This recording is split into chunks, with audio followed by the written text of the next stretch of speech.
प्रिय भाई और बहनों, आज का शुभ संदेश के लिए आप सभी को हम स्वागत करते हैं। ना थकूंगा और मैं ना डरूंगा, तुझ पर ही सदा भरोसा रखूंगा।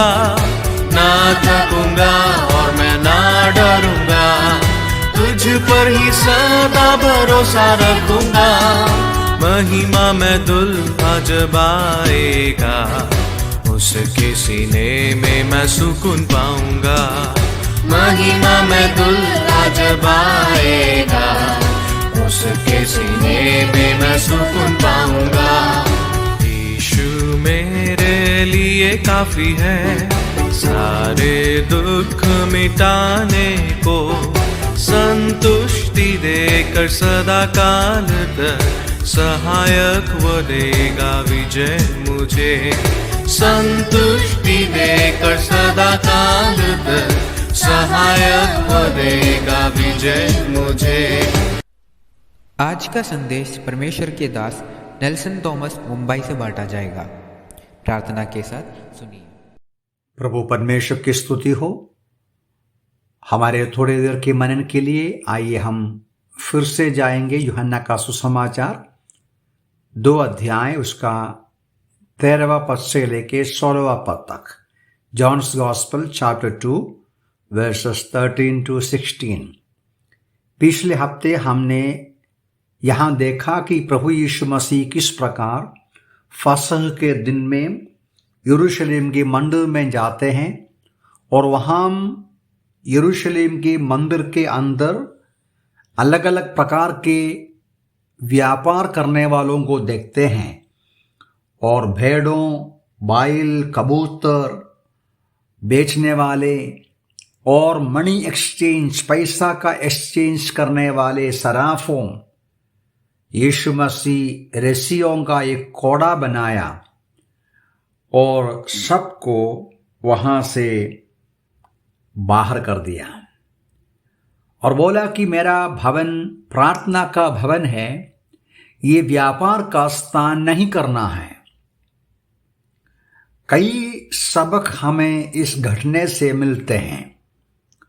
उसमें से एक हमने देखा कि परमेश्वर का भवन या आत्मिकता, प्रभु का वचन की सेवकाई, कलीसिया पैसा कमाने का, इकट्ठा करने का एक रास्ता नहीं बनाना चाहिए। सेवकाई धंधा नहीं बनाना चाहिए। आत्मिकता को साधारण लोगों का पैसा खींच कर लेने का अवसर नहीं बनाना चाहिए। अब हमें दूसरा सबक कर जाएंगे। दूसरा सीख या दूसरा लेसन जो है वो मैं एक सवाल के साथ आपसे बात करना चाहता हूं। क्या आपको लगता है प्रभु यीशु मसीह ये जो घटने में गुस्सा किया? अब कई लोग सोचते हैं यीशु मसीह गुस्सा नहीं किया। यह बात सही है कि प्रभु यीशु मसीह का जो व्यवहार में हिंसा, क्रूरता नहीं था, बिल्कुल नहीं था। उसने जो कोड़े बनाए वो किसी को मारा ऐसा लिखा नहीं। किसी इंसान के साथ तो हमला नहीं किया। लेकिन जरूर आप ध्यान से देखिए किस तरीके से प्रभु यीशु मसीह रेसियों का कोड़ा बनाते हैं और बैलों को, भेड़ों को, कबूतरों को बेचने वालों को बाहर करते हैं और सराफों का जो टेबल है उसको उल्टा करते हैं और फोर्स करके उसको एकदम अधिकार के साथ उनको परमेश्वर का भवन से, मंदिर से हटाते हैं। यीशु मसीह शांति में भैया इधर से लेके जाइए ऐसा नहीं बोला। उसमें जरूर एक प्रकार का ईश्वरीय गुस्सा उनका व्यवहार में था, उनका चेहरे में था। ये पहली बार नहीं सुसमाचार में प्रभु यीशु मसीह का गुस्सा का प्रकट होता है। मरकुस का सुसमाचार उसका 3:5 को देखिए। मरकुस का सुसमाचार उसका 3:5 में हम इस प्रकार पढ़ते हैं, उसने चारों ओर उनको क्रोध भरी दृष्टि से देखा। देखो, उसने मतलब यीशु मसीह ने चारों ओर उनको क्रोध भरी दृष्टि से देखा और उनके हृदय की कठोरता पर दुखी होकर उसने उस मनुष्य से कहा। लोगों का कठोर मन को देखकर, साधारण लोगों का परेशानी को देखकर दुखित होते हुए यीशु मसीह लोगों के साथ क्रोध भरी दृष्टि से देखा। क्या यह गुस्सा नहीं है? एक और घटना मरकुस का सुसमाचार 10वां अध्याय उसका 14 पद में है। मरकुस का सुसमाचार उसका 10वां अध्याय 14 पद में ऐसा पढ़ते हैं, जब यीशु यह देखा, यीशु ने जब ये देखा तो क्रुद्ध होकर उनसे कहा, बच्चों को मेरे पास आने दो, उन्हें मना ना करो। जब प्रेरितों ने, चेलों ने बच्चों को रोका यीशु के पास जाने से, जब बच्चों को रोका तो यीशु मसीह गुस्सा किया, गुस्सा के साथ बोला कि बच्चों को रोको मत। प्यारे भाई बहनों, ये बात सही है कि हम मनुष्य गुस्सा करेगा, मनुष्यों के गुस्सा में पाप होता है।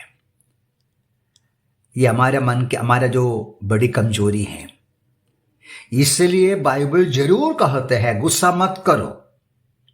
एफेसियों की पत्री 4:26 में, भजन 4:4 में, दोनों एक ही बात है। पढ़ते हैं गुस्सा करो, पाप मत करो।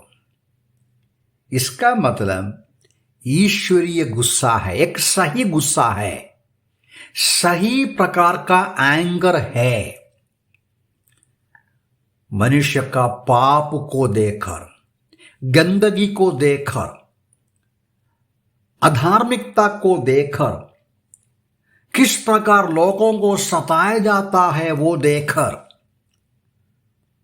परमेश्वर की महिमा के कारण पवित्रताई का गुस्सा कर सकता है। यह मनुष्य से असंभव है, क्योंकि आपके मेरे अंदर पाप स्वभाव होने की वजह से हम जब गुस्सा करते हैं, वो गुस्सा में स्वार्थता आते हैं, वो गुस्सा में क्रूरता आते हैं, वो गुस्सा बहुत ही हिंसा पैदा करते हैं। लेकिन पवित्र शास्त्र बाइबल हमें समझाते हैं, परमेश्वर, रोमियों की पत्री में इस बात को हम लोग पढ़ते हैं, परमेश्वर जो स्वर्ग से इंसान को देखते हैं, रोमी 1 उसका 18 पद में, परमेश्वर का प्रकोप मनुष्यों की समस्त अभक्ति और अधार्मिकता पर स्वर्ग से प्रकट करते हैं। देखिए, परमेश्वर पाप को देखकर, मनुष्य का अधार्मिकता को देखकर क्रोध करते हैं, प्रकोप करते हैं। यही बात ये जो मंदिर के संबंध में भी प्रभु यीशु मसीह ने किया। मनुष्यों का कठोर मन को देखकर किस प्रकार परमेश्वर का भवन को धंधे का स्थान बनाया, परमेश्वर का अपमान किया, गुस्सा किया। यह हमारे लिए एक सबक है। आप और मैं यीशु मसीह के पीछे हो लेने वाले, आप और मैं पवित्रताई को पसंद करने वाले, आप और मैं परमेश्वर की महिमा का पसंद करने वाले, हमारे नजर में अधार्मिकता, अयोग्यता, पाप और अयोग्य चीजें देखते समय नजरअंदाज नहीं कर सकता, उसके खिलाफ बोलना है। यदि आप बुराई देखते हैं समाज में, हम लोग आज ऐसा समाज में रहते हैं, सब चुप रहते हैं, हमको क्या करना है, हम क्यों बोलना चाहिए, हम क्यों आवाज उठाना चाहिए? ऐसा नहीं। आज हमारे देश में बहुत प्रकार का इनजस्टिस होते हैं, अधार्मिकता का कार्य, अनीति की बातें देखते हैं। इसके संबंध में आपकी मेरी जिम्मेदारी है आवाज उठाना। यदि दूसरे के अंदर हो, हमारे अंदर हो, समाज में हो, पाप और बुराई देखता है, हम उसको गंभीरता से लेना है, उसको समाप्त करने का प्रयास करना है। ये हमारे लिए सबक है। दूसरा सबक है, यशायाह के पुस्तक में हम पढ़ते हैं, उस पर हाय जो भलाई को बुराई बोलते हैं, उस पर हाय जो अंधकार को ज्योति बोलते हैं, ज्योति को अंधकार बोलते हैं, उस पर हाय जो मीठापन को कड़वापन बोलते हैं, कड़वापन को मीठापन बोलते हैं। ऐसी संस्कृति में हम रहते हैं, लेकिन प्रभु यीशु मसीह के समान हम सच्चाई को सच्चाई बोले, अधार्मिकता को अधार्मिकता बोले, पाप को पाप बोलकर उसको हटाने का हम प्रयास करें। सबसे अंत में यीशु मसीह पाप का घृणा करते हैं, परमेश्वर घृणा करते हैं पाप का, लेकिन आपसे मेरे से प्यार करते हैं। इसीलिए तो उतर के आया संसार में, इसलिए कलवरी के पहाड़ पर मृत्यु को सह लिया। उस यीशु मसीह का हम धन्यवाद करें, उसकी महिमा करें कि वो हमसे प्रेम किया, हमारे पापों को हटाने के लिए, पापों से बचाने के लिए अपना जीवन हमारे लिए कुर्बान किया।